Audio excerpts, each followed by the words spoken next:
Hello everyone. आज के इस वीडियो में हम बात करेंगे ऐसे टॉपिक पे जो ज़्यादातर आपके एग्जाम में पूछे जाते हैं। ठीक है, ये वीडियो मैं कमेंट के हिसाब से बना रहा हूँ क्योंकि कई बच्चों ने कहा था कि आपने प्री बोर्ड से पहले इंपॉर्टेंट टॉपिक की वीडियो बनाई थी, उसमें से बहुत सारे क्वेश्चन आए हुए थे, लगभग लगभग वही क्वेश्चन आए हुए थे। तो ऐसी वीडियो फाइनल एग्जाम के लिए बना दो। तो ये वीडियो आपको बहुत ध्यान से देख के जाना है।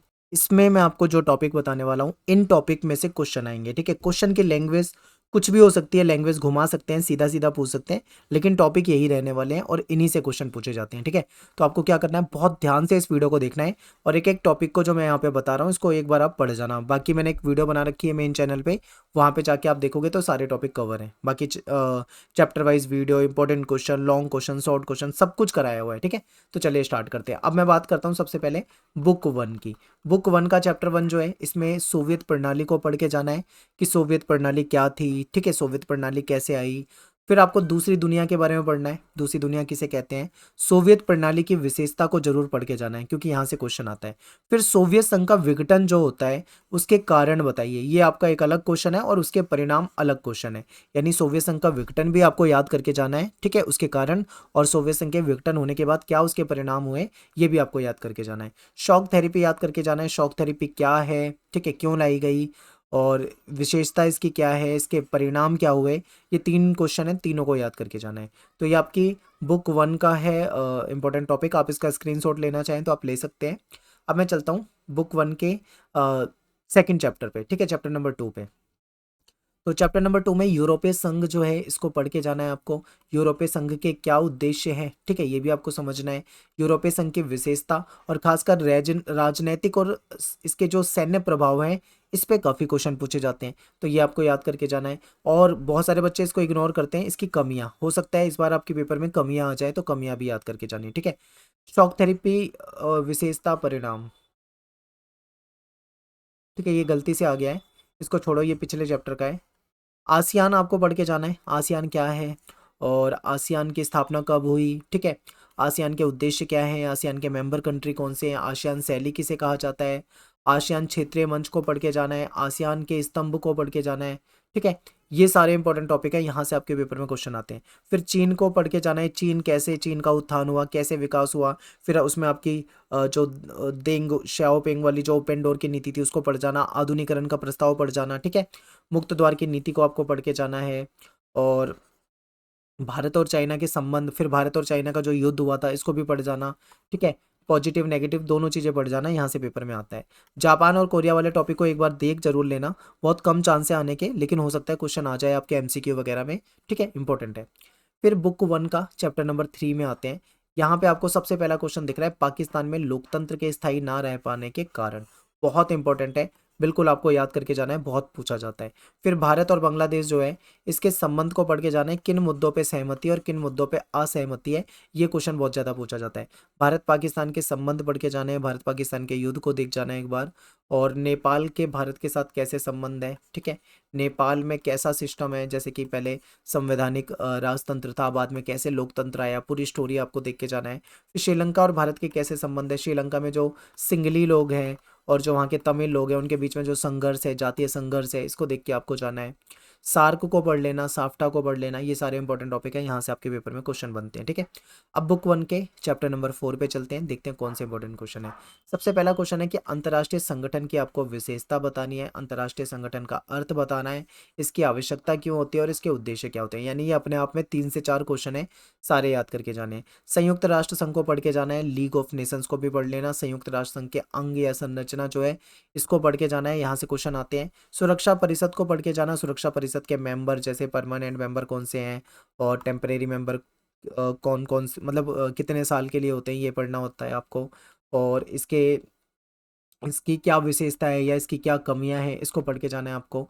संयुक्त राष्ट्र संघ एक ध्रुवीय विश्व में कैसे प्रासंगिक इसको बनाया जा सकता है। ठीक है, इसको आपको पढ़ के जाना है। ह्यूमन राइट वॉच हो गया, एमनेस्टी इंटरनेशनल हो गया, विश्व बैंक हो गया, ठीक है, विश्व व्यापार संगठन हो गया, और ये आईएमएफ हो गया, इंटरनेशनल मॉनेटरी फंड यानी कि अंतर्राष्ट्रीय मुद्रा कोष, अंतर्राष्ट्रीय आणविक ऊर्जा एजेंसी, इन सारे टॉपिक को पढ़ के जाना है।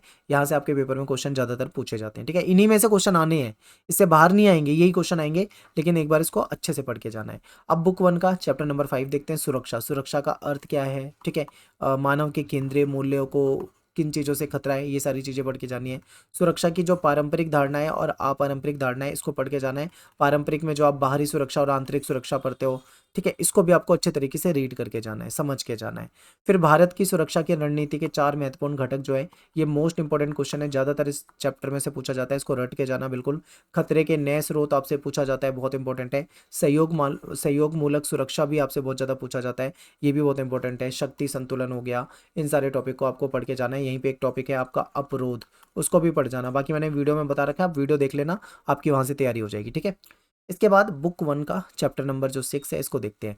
पर्यावरण में क्या समस्या है आज के टाइम पे, ठीक है, ग्लोबल वार्मिंग वगैरह, इन सारे टॉपिक को पढ़ना है। रियो सम्मेलन से क्वेश्चन आता है, रियो सम्मेलन को पढ़ के जाना है। एजेंडा 21 को पढ़ के जाना है। मूलवासियों की क्या समस्या है, मूलवासी कौन होते हैं, ठीक है, और इन सब के बारे में पढ़ के जाना है। साझी परंतु अलग अलग जिम्मेदारी, ये क्वेश्चन आता है पेपर में। क्योटो प्रोटोकॉल आपके पेपर में बहुत ज़्यादा पूछा जाता है। संसाधनों की भू राजनीति, इन सारे टॉपिक को आप अच्छे तरीके से पढ़ के जाना, ठीक है। बिल्कुल तैयार कर लो, अभी आपके सामने ये वीडियो रख दिया, अभी आपके 1-2 दिन का टाइम बच रहा है। आराम से इन टॉपिक को एक बार सही से पढ़ लोगे, तैयार कर लोगे, तो आपका पेपर बहुत अच्छा जाएगा, ठीक है, बहुत अच्छे मार्क्स आएंगे। फिर वैश्वीकरण का अर्थ क्या होता है, आपको इसका मीनिंग बताना है। वैश्वीकरण के कारण क्या है, ठीक है। वैश्वीकरण के राजनीतिक परिणाम पूछा जाता है। कभी कभी वैश्वीकरण के सांस्कृतिक और जो इसके आर्थिक परिणाम है, ये आपसे पूछ लिया जाता है, ठीक है। यहाँ पे मैं आर्थिक परिणाम भी लिख देता हूँ, तीसरा पॉइंट वैसे टाइप किया था। और फिर वैश्वीकरण के सकारात्मक नकारात्मक जो प्रभाव है, इसको पढ़ के जाना है। और वैश्वीकरण का विरोध, और वैश्वीकरण का विरोध जो वामपंथी दक्षिणपंथियों ने किया है, उसको पढ़ के जाना है, ठीक है। भारत और वैश्वीकरण को भी पढ़ के जाना है। तो ये सारे के सारे जो हैं इंपॉर्टेंट टॉपिक हैं, बहुत ज़्यादा पूछे जाते हैं। तो यहाँ से आपके बुक 1 के सारे इंपॉर्टेंट टॉपिक बता दिए हैं, ठीक है। इसके बाद बात करते हैं सेकंड बुक की। सेकंड बुक में आपके 8 चैप्टर हैं। 8 चैप्टर में से मैं बताता हूँ किस चैप्टर से क्या पूछा जाता है। चैप्टर फर्स्ट में आपके राष्ट्र निर्माण की जो 3 चुनौतियां थी, इसको रट के जाना बिल्कुल। द्विराष्ट्र सिद्धांत को पढ़ के जाना। विभाजन कैसे हुआ, क्या उसकी प्रक्रिया थी, इसको पढ़ना। और विभाजन होने का क्या परिणाम होता है, इसको देख के जाना है। फिर रजवाड़ों का विलय कैसे हुआ, नागपुर अधिवेशन बहुत इंपॉर्टेंट है, याद करके जाना है। हैदराबाद और मणिपुर की रियासत का विलय कैसे होता है, राज्य पुनर्गठन आयोग। और फिर कौन सा राज्य कब बना, पूरी मैंने टेबल आपको वीडियो में दिखाई थी, उस टेबल को एक बार पढ़ जाना, याद कर जाना, ठीक है। तो ये हमारी बुक 2 का चैप्टर फर्स्ट है। फिर हम जाते हैं चैप्टर 2 पे। प्रथम 3 आम चुनाव में कांग्रेस क्यों जीती, इतना ज़्यादा वर्चस्व कैसे था कांग्रेस का, कांग्रेस इतने ज़्यादा वोट लेकर क्यों आती थी, ये सारी चीज़ें आपको पढ़नी है। और प्रथम चुनाव में आई जो समस्या है, जौन जौन सी समस्या आ रही थी, ठीक है, ये आपको पढ़ के जाना है। और चुनाव आयोग की चुनौतियां क्या थी उसके सामने। राजनीतिक पार्टियां हैं, इसमें जनसंघ को पढ़ जाना, सोशलिस्ट को पढ़ जाना, कम्युनिस्ट को पढ़ जाना। सोशलिस्ट पार्टी के संस्थापक आचार्य नरेंद्र देव पूछा जाता है। जनसंघ के संस्थापक श्यामा प्रसाद मुखर्जी पूछा जाता है। तो ये सारे क्वेश्चन इंपॉर्टेंट है, ठीक है। अब बात करते हैं अगले चैप्टर पे, यानी चैप्टर नंबर 3 पे। चैप्टर नंबर 3 में इस्पात उद्योग, खासकर इसमें आपको उड़ीसा वाला जो टॉपिक है अच्छे से पढ़ के जाना। विकास वाला जो टॉपिक है उसको पढ़ के जाना है। बॉम्बे प्लान को पढ़ के जाना, बिल्कुल रट जाना, ये क्वेश्चन बहुत आता है। पंचवर्षीय योजना को पढ़ के जाना, इसमें आपकी 2 पंचवर्षीय योजना दे रखी है सिलेबस में, पहली और दूसरी, ठीक है, दोनों को अच्छे से पढ़ के जाना। योजना आयोग ये खत्म हो चुका है, लेकिन इसकी जगह जो नीति आयोग आया है, इसको देख लेना एक बार। केरल मॉडल को पढ़ जाना, और मिश्रित अर्थव्यवस्था को पढ़ के जाना है। और मिश्रित अर्थव्यवस्था की जो आलोचना की गई है, ठीक है, उस आलोचना को पढ़ के जाना, ज्यादातर आलोचना पे क्वेश्चन आता है। नेक्स्ट है हमारा चैप्टर नंबर 4। नेहरू जी की विदेश नीति के जो तत्व हैं मुख्य, उसको पढ़ना है। भारत की विदेश नीति को समझ के जाना है। चाइना और भारत के संबंध को पढ़ोगे तो उसमें चाइना का आक्रमण वाला टॉपिक पढ़ लेना। भारत चीन युद्ध, चाइना का आक्रमण, ये एक ही टॉपिक है वैसे।